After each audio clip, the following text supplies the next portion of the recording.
Hi, this video is the second of two videos. If you want to see the first, you can click this button or the first link in the description to go to it. But to summarize, I show the pattern between companies that everyone hates and intellectual property. Also, I explain why intellectual property fundamentally creates the potential for that consumer abuse. If you already think intellectual property is a necessary evil, you can skip the first one, but otherwise it's probably a smart idea to go back.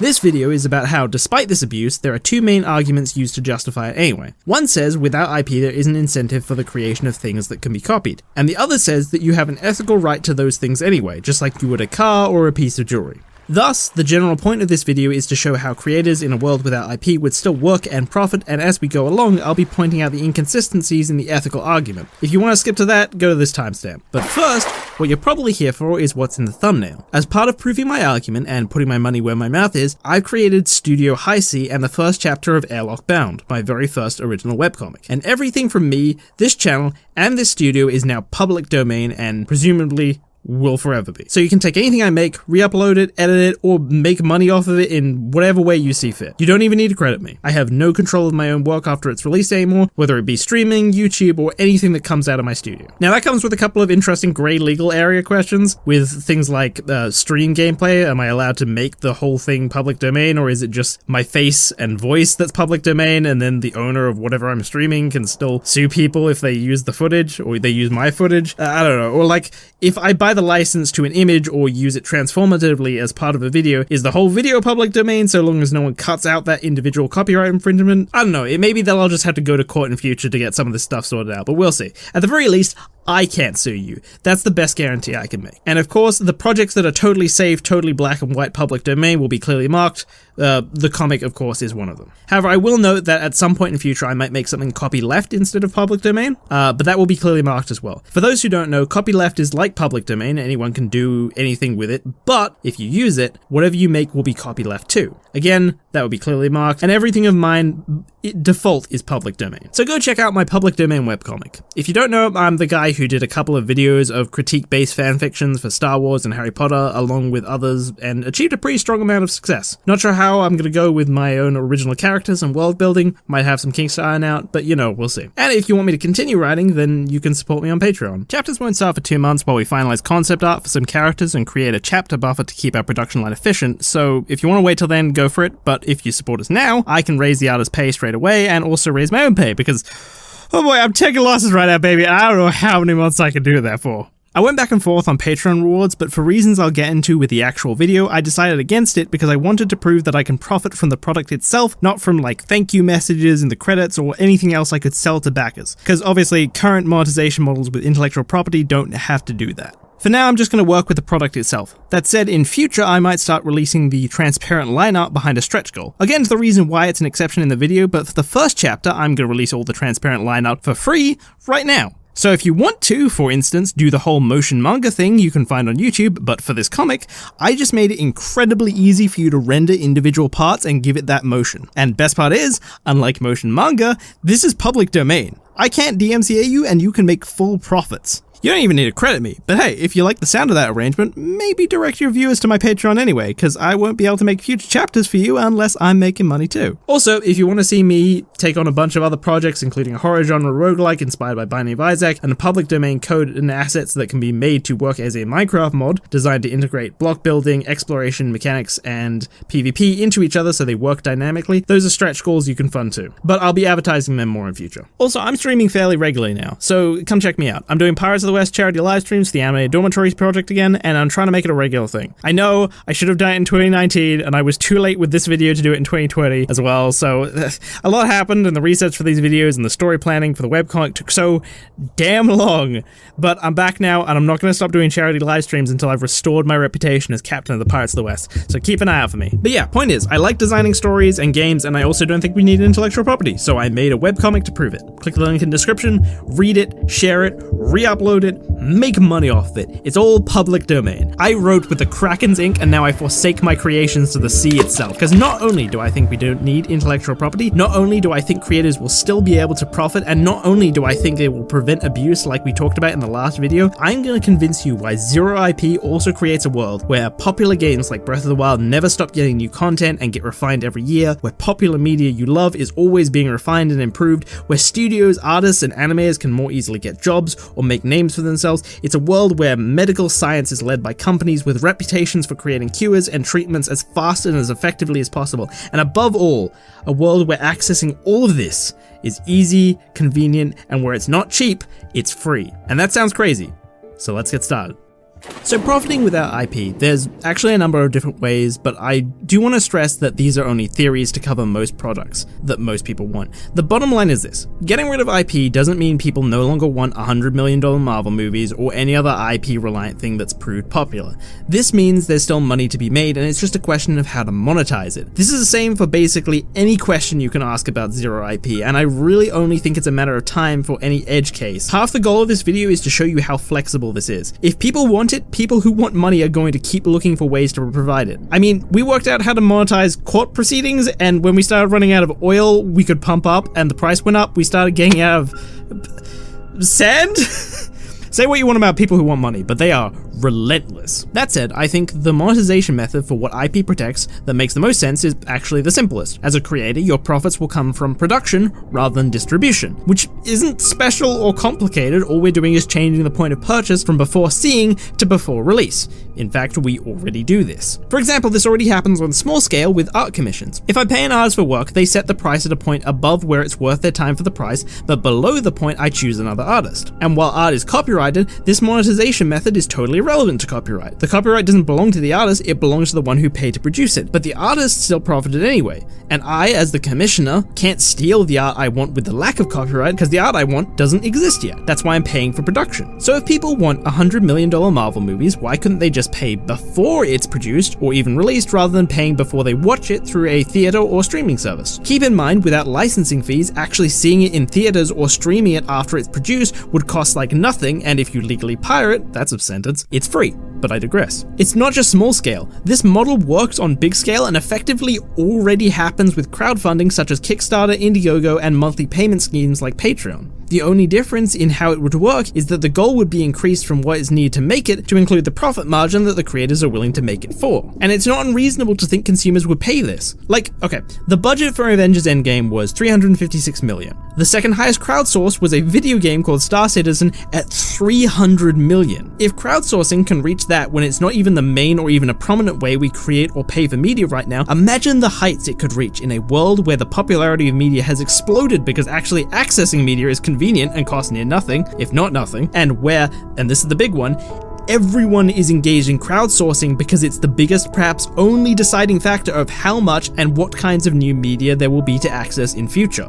See, the $300 million Star Citizen earned was over 7 years, but this is my point. It's not that people aren't willing to give money to something that doesn't exist or isn't fully realized at the time, it's just that crowdsourcing isn't necessary enough for production for most people to know about or use it, so it takes ages to get potential backers. I can't give you raw numbers about who knew about what at what time, but I can show you that there's a huge difference in media presence between crowdsourcing and current payment models. Star Citizen's YouTube channel has only 400k subs, and its biggest video, a trailer, has 2 million views. Avengers Endgame trailer has 140 million views. If crowdsourcing almost raised the budget of Avengers Endgame off of such a small amount of awareness, imagine how much it could pay for in pure profits with over 140 million views of awareness. It's not that crowdsourcing can't pay for our media, it's just that not enough people engage with it yet because the market isn't forced to use it. Only 17 million people use or have ever used Kickstarter, but around 246 million in the US alone went to theaters in 2016. So if theaters cost near nothing without licensing, but those same people suddenly couldn't see anything in the theaters, they will go to crowdsourcing. When people can't get something they want in the same way, they'll change how they buy it to get it. That's what happened with Amazon and other delivery services during COVID. Did people just give up on non-essential shopping during lockdown, or even just wait a couple of months? Or did Amazon double their profits? Or how about piracy? When streaming became too expensive and too inconvenient for many people, did they just give it up? Or did BitTorrent go up for the first time since 2012? If you just go to Kickstarter and scroll through projects right now, there are loads of things that get funded and rake in thousands, some even millions that you've never heard of, and loads of them blow past their funding to reach the stretch goals, which aren't even the product themselves, they're add-ons. So if the goal itself was the point where the production became profitable and simultaneously the point where the consumers are actually going to get the product they were paying for in the first place, presumably they'll fund it. Another thing worth noting is that the number of backers for these projects is tiny. The first funding goal for Star Citizen was $2 million with just 34,000 backers. When you look at similar projects, each backer is donating an average of about $50 to $80, which is way more than a movie ticket, but that makes sense. When you back a project, you aim to make a tangible difference to the project you're really interested in, and in exchange, you get to consume all the media you weren't as interested in for almost, if not free, because it was funded by others who are more invested. So it's not like media would become more expensive, people will spend more on what they do pay, but less on everything else. And I get it right, crowdsourcing feels very different and weird compared to how we usually pay for things, but is crowdsourcing really that different to what we do currently? The fact that you're paying for the same thing as others or that you're relying on everyone else paying as well isn't as rare as you think. If everyone in the world except you stopped wanting to go on cruises, would cruise companies still run the boat just for you, or would they sell or repurpose it? Likewise, if every cruise ship was getting booked out, companies would make another cruise ship because they think everyone, not just you, will buy the tickets, which will retroactively fund and make it profitable. The same logic works for tours and tour guides or even couriers or posts that go by plane or ship. They wouldn't happen if only one person in the world was paying the plane to ship their one package, unless that one person can somehow make up the profits of the people who used to make that plane or ship profitable. Just like crowdsourcing, your individual payment doesn't guarantee you the product. The only other difference I can think of is that if you don't pay, you sometimes still get the product, but I don't think that's a problem. The more projects you are interested in fail, the more the lack of movies gives you the craving for them, the more likely you will be to push yourself and others to participate. So at a certain point, it hits an equilibrium. People won't just let something they love die because they suddenly don't have to pay the amount that they were already willing to pay to watch that type of media. If a project isn't going to get funded without you, you kind of do have to pay to watch it, just like before. And the closer that countdown gets to zero without being funded, the more likely you are to pay. And because profits are encapsulated within the funding goal, there's not a problem if consumers get lazy with funding after the goal is reached. This isn't a charity. The goal is your profits. If you hit the goal, you already achieved your desired profits for your time to be worthwhile. Now, am I saying you'd see $2 billion crowdsourcing goals for the release of the latest Marvel movie to hit the same profit margins? Honestly, I'd say it'd be less, because with IP, as we've covered, you can massively overinflate your prices, but the maths does check out. Crowdsourcing has shown it's possible to raise about 1/7 of that with only a fraction of the media presence. It's definitely possible we'd not only see $2 billion crowdsourcing goals, but they'd be achieved as well. Again, all we're doing is moving the point of purchase from before watching to before release. The only difference I can think of is the time between paying and accessing it, which we know isn't a problem for consumers because of that Amazon example, as shipping takes longer than buying directly. And also, weddings, tickets to games, and concerts, etc. are all paid for up to years in advance despite being so common. But even then, for big companies, it may be a reliable strategy to produce most, if not all of the media first, and then have a pure profit goal for its release, because people may pay more if it's coming out as soon as the goal is reached. Companies would wager with their consumers how much they're willing to pay to get as soon as possible. If it fails to reach the goal, they'll have to repeatedly drop their price until it succeeds, or hope it reaches funding over a longer period, knowing that if the hype drops too far, or if it takes so long to release that consumers get frustrated with the price and it breeds competitors, they won't be able to get their money. This also helps to avoid new creators underselling their media. I think the industry standard would be to set your goal very high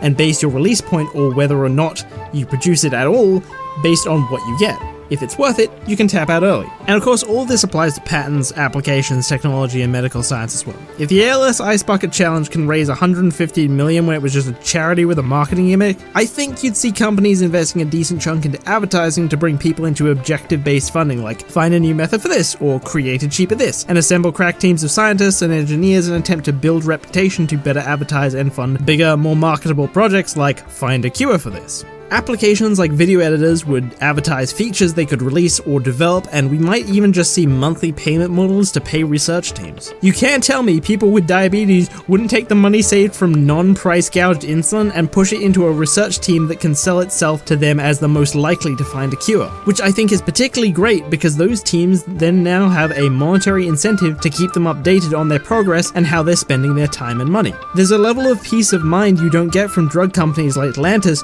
who might put more effort into making changes than patenting whatever bullshit that might be useful in future rather than actually improving the product. And this isn't even the only way drug companies in particular could profit, but I'm getting ahead of myself. Let's get back to media. What's great about this model, unlike IP, is that production companies are policed by what another can do better. You can't overcharge your profits because it increases the chances of another offering the same project for less, but you have the power to increase your profit margins based on how much people want to see you create it. So if your production group invested a little to put out a good teaser to show off what you can do, or maybe it has a good reputation for being fast and high quality, then it can set a higher goal. And that's especially important when it comes to continuation and innovation. When you're being paid for production, you've not only already been paid for what's now copyable, but customers will pay the original creator for future projects because the original creator is most likely going to give them what they want. So if you've created something people love, whether it be cool world building or good writing or deep characters or good mechanics, and people paid for its production in the past, it's not typically viable for another company to take that to start a new project based on it, because there's nothing to say that the person who didn't create it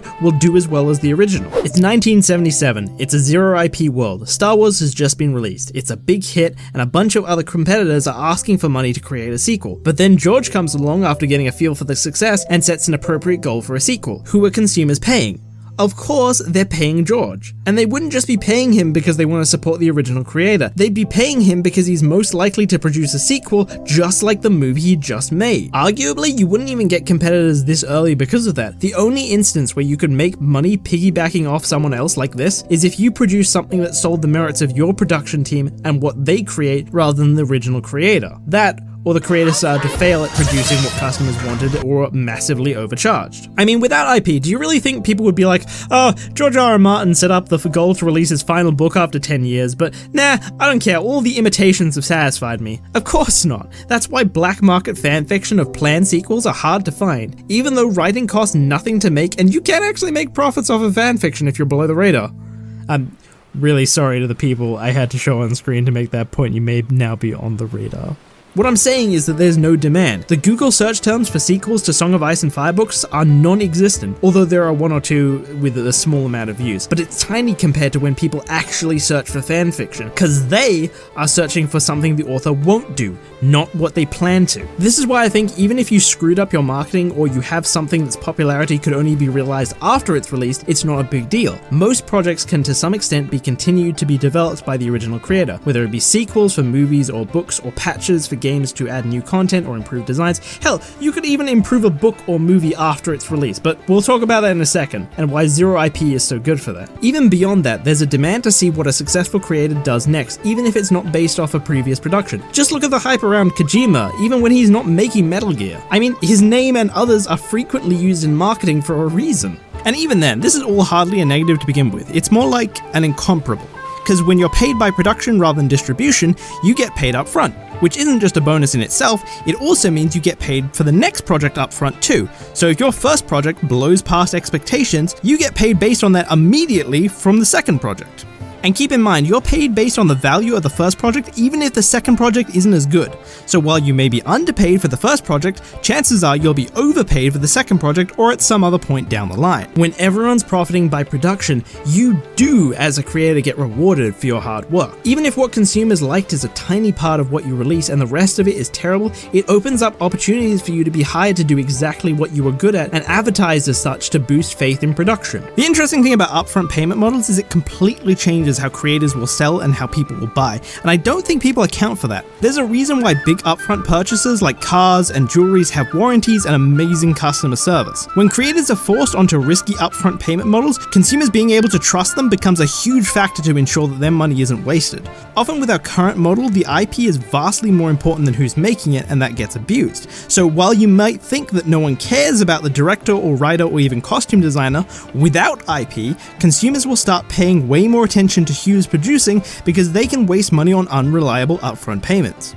Creators who can show their past achievements will be way more valuable and can earn much more, just as other brands ride or die based on their integrity. But we'll talk about that more in a moment. The great thing about creators transferring all their profits from distribution to production is that they don't lose money if someone copy and pastes their work. They only lose money if they begin to fail the consumers who are paying them to produce. Is that not the perfect compromise between creators and consumers? Creators and companies still profit based on how good they are at their job, but if you hate that a certain creator or company treats its story or universe terribly, you don't just have to take it. This model will create swaths of new companies and creators looking to do it better. And that's another bonus. I talk about compromise between creators and consumers, but that's just for already successful creators that have total control of an established work. But for anyone new to the industry, zero IP is a serious upgrade for the vast majority of them, especially small creators. I'd be lying if I told you that IP laws give the few creators who make it big a greater security to profit than without. But the flip side of this is that you're giving them extra profits at the expense of both the consumer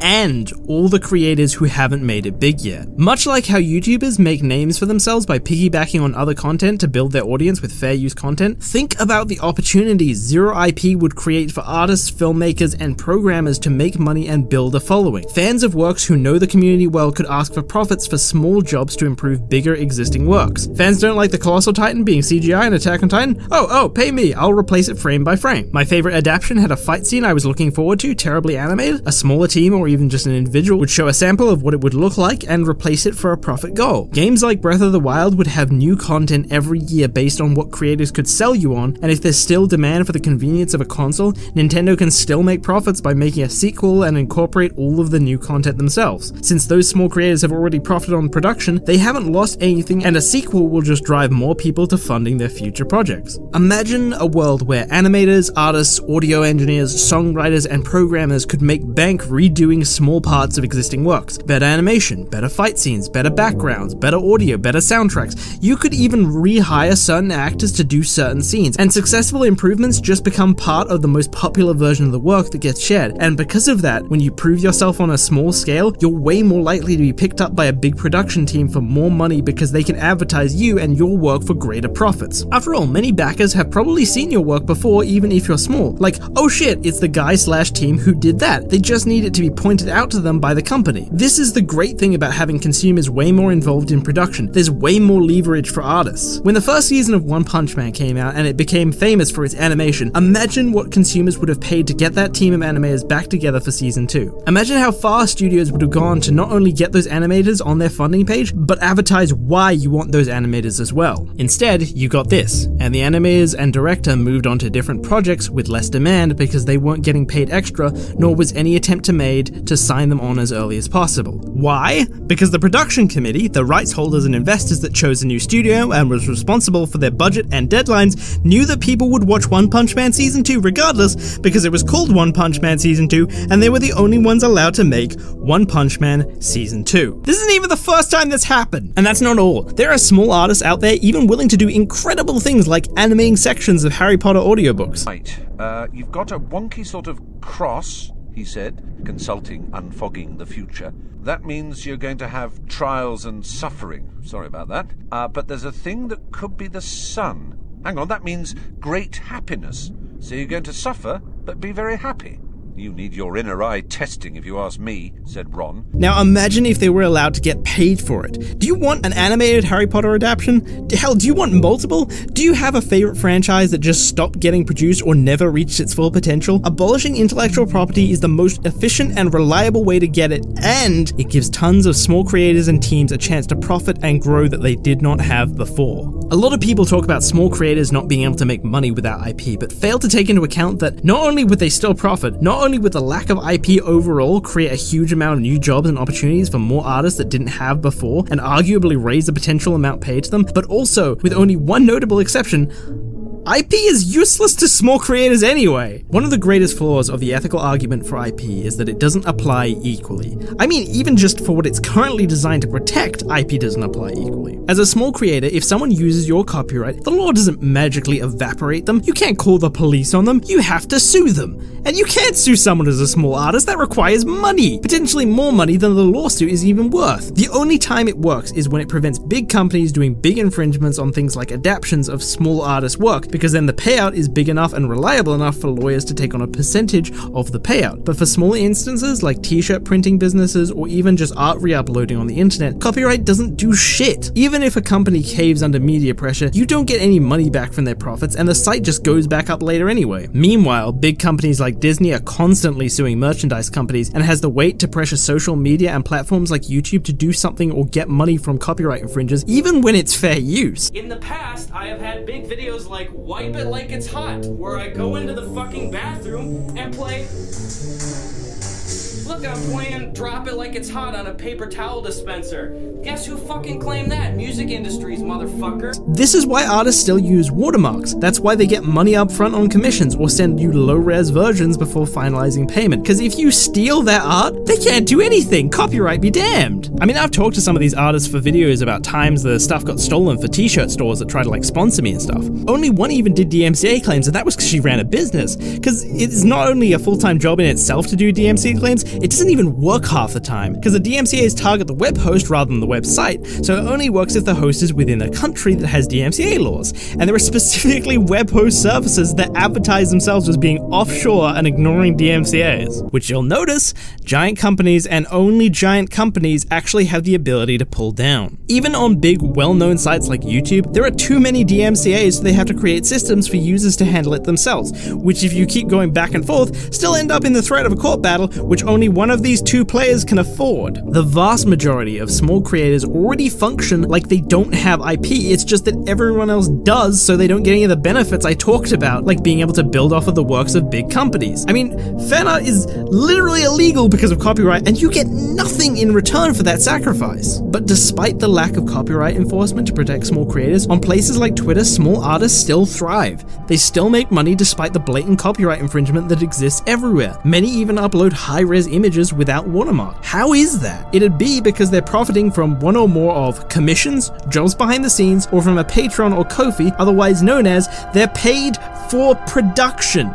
Exactly how I've been saying all creators should be earning. But this isn't the only way IP doesn't apply equally. Oh no, the biggest ethical problem with IP is its consistency. If you have an ethical innate right to an idea, then it should apply to every idea, not just a few. There is nothing in the ethical argument for IP that defines the difference between a piece of art or an invention and everything from food innovation to even knots, management workflow designs, and concepts for apps like ride sharing. People came up with these ideas with the labor of their mind just as any other. If you argue we have rights to the labors of our mind, then you also have to agree to expand intellectual property's reach. Now, if you want to live in a world where there's only one bubble tea store and one ride-sharing app and they both price gouge you, rarely innovate, and provide terrible service just because it's a right, be my guest. But I think a right is just a rule everyone in society agrees should apply to them equally if they want to continue living there happily. The real question we should be asking is how much power do we want to give companies at the expense of the consumer? Honestly, I think people who are okay with IP already kind of get that there's no clear-cut right, because IP and the way people interact with it already demonstrates that the potential abuse outweighs the moral desire for it to be a right. Most people will talk about IP like there's no ethical difference between copyright and property rights, but fail to take into account that property rights are forever.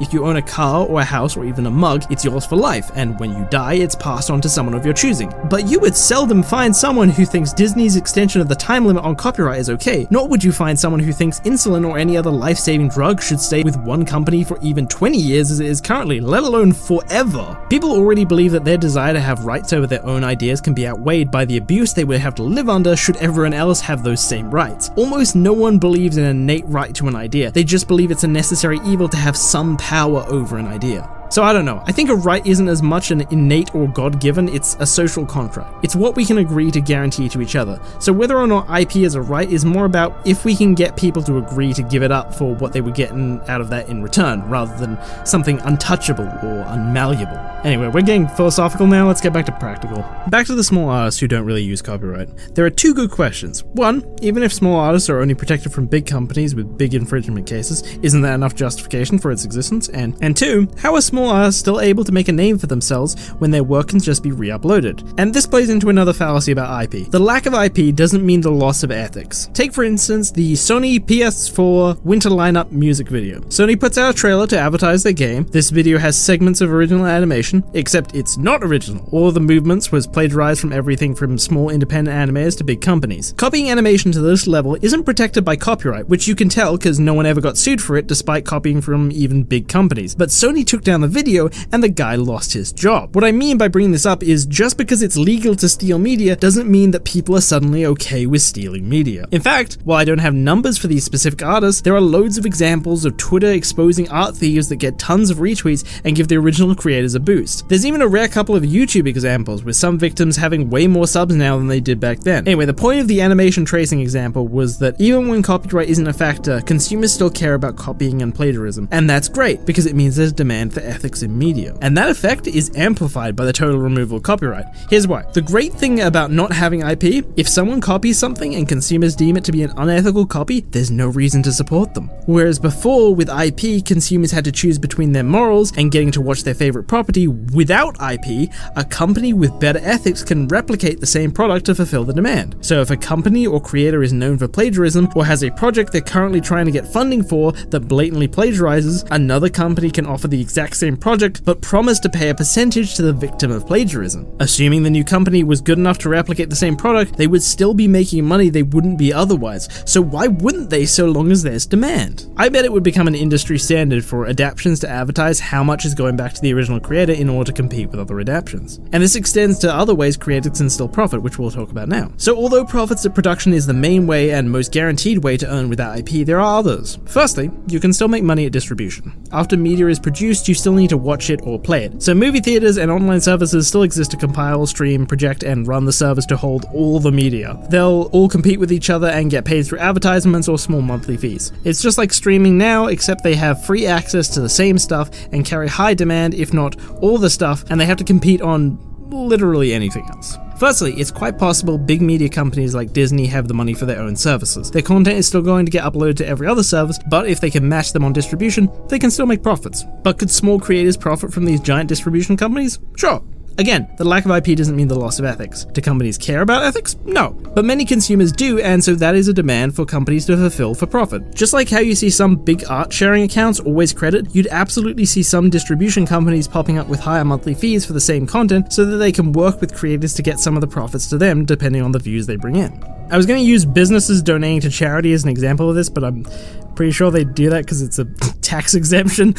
The better example is probably with animals. They're a living being, but they don't have the same rights to what they create, unlike people with IP. So like, chicken farmers don't have to pay back to the chickens. And yet, you can still get free-range eggs that take up a large portion of shelves. Although part of that is apparently the taste, but there's also things like no animal testing labels with cosmetics. It's a relatively small amount, but you'll notice that there's unquestionably a demand, with Google Trends showing there's a constant flow of people checking certain brands. There's also stuff with workers, like brand milk versus home brand and tipping on rideshare apps. The app doesn't have to give you that option, but they go out of their way to offer it, not because they're nice, but because there's a demand for that option in an app, and another will add it if they don't. I can't say this would necessarily amount to a lot. Again, production is the most reliable way, but I think creators could potentially get a decent amount from distribution services. Also, worth noting, it doesn't cost anything to have a simple comment section that will naturally inform anyone who sees a plagiarized video. But not just that. Distribution platforms naturally lean towards benefiting creators anyway. Why? Because the creator has the first move advantage. This is the third way of profiting. It means that because they have the media before it's released, they decide where it goes first, and that can be capitalized on for extra profits. This is the reason I'm not worried about other teams jumping in to take small creators' crowdsourcing projects before they finish getting funded. If, say, you have the idea to fix the CGI Titans in Attack on Titan, you don't disclose that immediately. First, you create examples and assets to prove what you can do, and then you release. Even if you're a big company, to compete with that Kickstarter, you have to both discover the project before it gains too much and then create those same assets to compete. Not particularly viable, especially as a big company. Working overtime to get those assets out isn't efficient just to take a small team's profits. Even if you use advertising to pull ahead, you then have to make the advertising and make it good, and all of that's really getting expensive. I think this strategy is really only viable if your reputation alone allows you to compete with the assets already out, and or the other project has a vulnerability or is ethically exploitable, like I said before. Technically, you can rip the assets to start your own project and then use an advertising budget to pull ahead, but keep in mind that this is a violation of fraud law. What's the difference between fraud law and copyright? Well, the great thing about fraud law is that it can only be filed by the consumer, not a company. If consumers feel like they've been lied to, there's grounds for a class action lawsuit or to file a complaint through consumer law. This is actually like the main argument against trademarks, the form of IP I haven't really talked about, but can actually cause abuse if you look into it. The fact is, we already have law to prevent tricking consumers. You really don't need trademarks so that the consumers can identify you. It's small, but you're still giving business unnecessary power. Also, it's against the interest of crowdsourcing websites to advertise misleading pages, and you'd expect certain websites would gain reputations for the best possible methods to ensure backers' money is used reliably as possible. Like, for example, I bet crowdsourcing websites would give options for how money is released to the creator. If you're a creator and you're working against other creators who can replicate you, it'd be more trustworthy to set your money to a slow release so backers can get a chance to see your progress and retract their money if you're not what you cut yourself out. Something I didn't mention about the whole Star Citizen thing is that it and a lot of other Kickstarters often waste, pocket, or otherwise misuse funds, and sometimes production takes forever. But I think this is actually a result of intellectual property. After all, this doesn't happen with small artists with commissions, despite getting paid up front. nor does it happen in other industries where it's a standard. Their integrity is more valuable to them than what they get from abusing a customer who's already paid, and I think that's because, as I've covered, they don't use copyright. I think crowdsourcers would be nowhere near as likely to do this if another can replicate the entire project, and when you take into account slow release payment models, they might result in a creator having the rest of their funds taken back, and it might be best as creator to cut your losses and set a new goal, but for the release of all your code and assets to speed up production for the new team. Anyway, I digress. First move advantages. They're pretty normal with non-IP like food and manufacturing. When you're the first to create something, you have a short window of time to provide the cheapest, fastest method of making the product and mass producing it, so as soon as it releases, you keep up with the demand and there's zero weakness for competitors to exploit. You take all the brand recognition for yourself, become synonymous with the product, and as long as you stay ahead in price, quality, and supply, you fulfill the demand so much that competition doesn't have an opening. A great example is Coke. A lot of people think it's due to their secret recipe, but the low price, this is through inflation, insane quality insurance, CO2 will appear down here. Two of the tests are for CO2 levels and sweetness, which is measured in a unit called bricks. The finished Coca-Cola beverage is about 10% sweetener. This batch passes the test. and the fact that the formula has been used and seemingly unchanged for over 100 years and hasn't been replicated indicates that no one reverse engineers it simply because it's not worth it to compete. When I was talking about the other way for medical science and technology teams to profit, this was what I was talking about. I think you'd find the best manufacturing companies teaming up with production teams to corner the market. You combine that with an investor to fund research, and it's quite reasonable to profit from medical innovation without crowdsourcing. Again, there is demand. Even if whether your investment is worth it is a gamble, that's what business does. It takes risks for more money. It's not even just Coke or manufacturers. We can actually see the effect of the first move advantage in some games where the main cause of the game's popularity isn't IP reliant. I don't think anyone would dispute that Minecraft's success came from its mechanics rather than its visuals, but those mechanics aren't copyrightable, which you can tell because Hightail exists, which if you don't know is effectively being hyped up by the fans as Minecraft 2. But Hightail took like 8 years to be announced and probably only happened as a result of a number of mistakes made by Microsoft after they bought Minecraft out. Before this, there were a ton of games that tried to jump on the Minecraft hype train and borrowed a lot of mechanics with their own unique twists, but no one tried to flat out make a competitor to Minecraft, or at least if they did, they tried and they failed, which is my point. And they couldn't do it despite the fact that Minecraft had a tiny team and became popular in its alpha phase. There was absolutely an opportunity for a big company to beat them on their own product, but no one had their brand recognition or a way to exploit their ethics. So whether it's a crowdsourcing page or something in its early development and releasing bit at a time, you're not vulnerable unless you actually fail your consumers. Because in contrast, there's examples I can point to like Yandere Simulator, which can and were replicated within 2 weeks, but it took years of failed development and ethical controversy before it even got to that point. Even the few examples of Game of Thrones sequel fanfiction is probably only a result of the actual book taking 9 years to come out, and those examples were near non-existent anyway.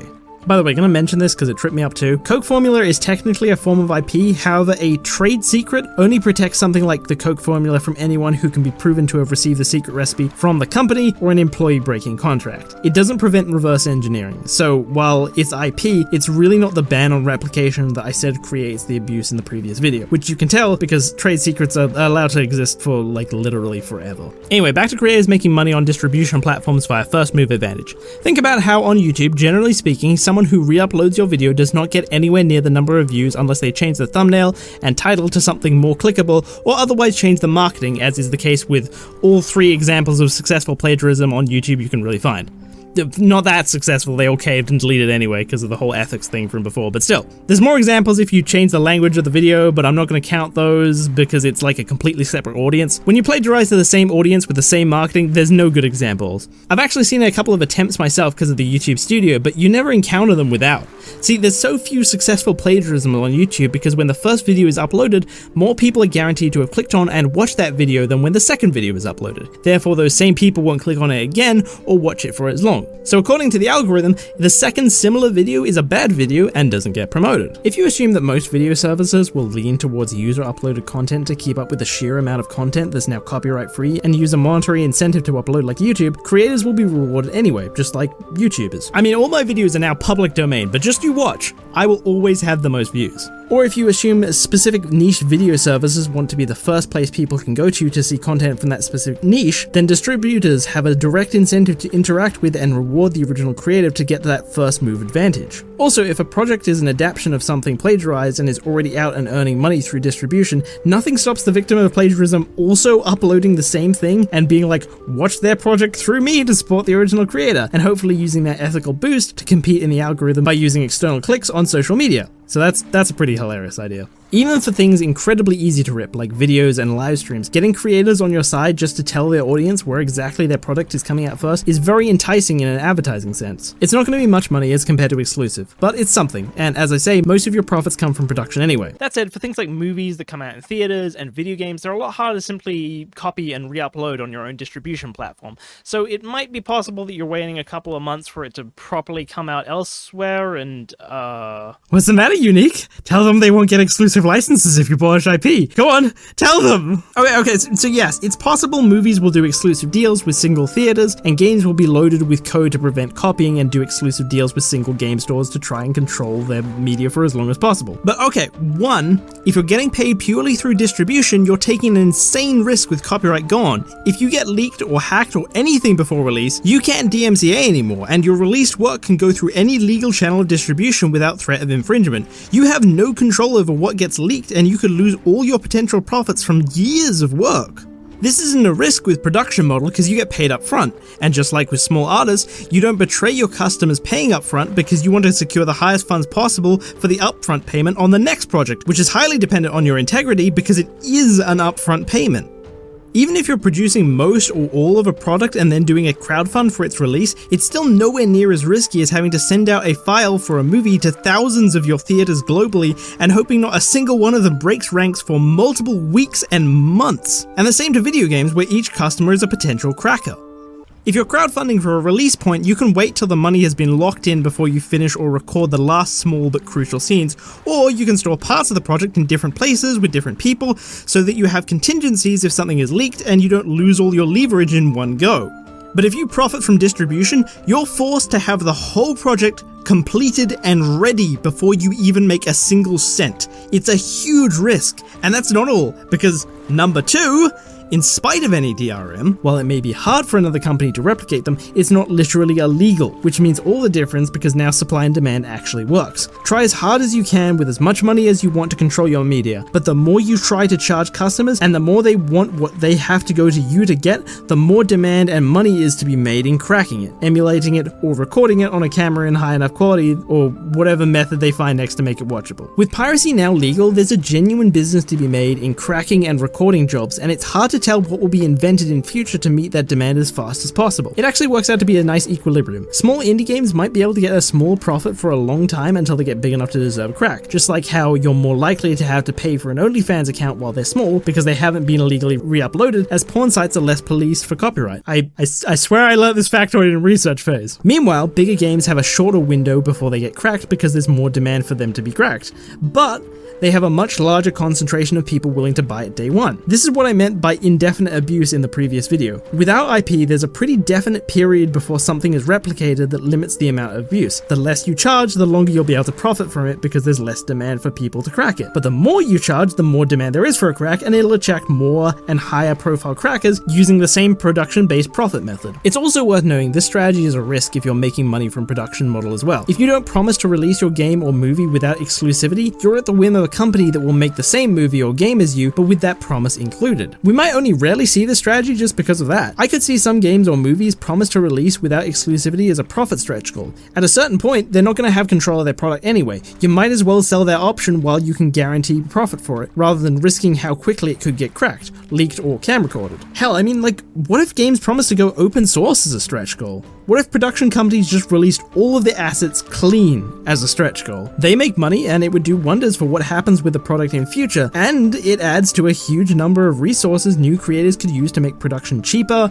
and faster. And I think that's about all I got. So to sum up, creators can profit through production and distribution with ethics or first move advantage. Consumers can get better products, better companies, more convenience, and cheap if not free access to everything, and creators get way more opportunity to make money and better leverage for positions. And none of this or the previous video even address or make a big point of people's usual and more well-known concerns with intellectual intellectual property, like Disney expanding the copyright limit every time the mouse is near public domain, or refusing to allow Spider-Man to be placed on a child's grave. Or how about the right to repair movement, where companies like Apple force you to get your phone or computers repaired in their official stores because they police the copyright on their blueprint and make and patent special screws and parts just to prevent third-party manufacturers making them and third-party repair stores getting a hold of them. What about the content claim abuse on YouTube?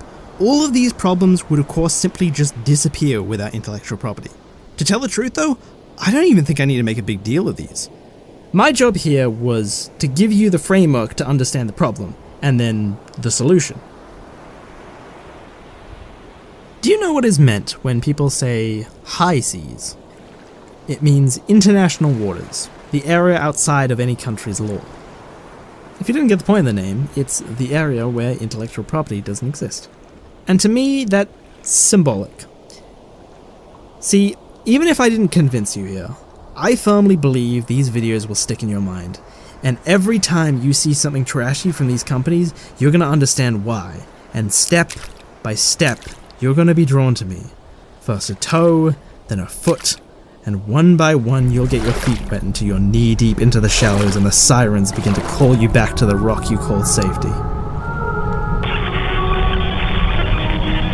But it won't work. Welcome to the high sea.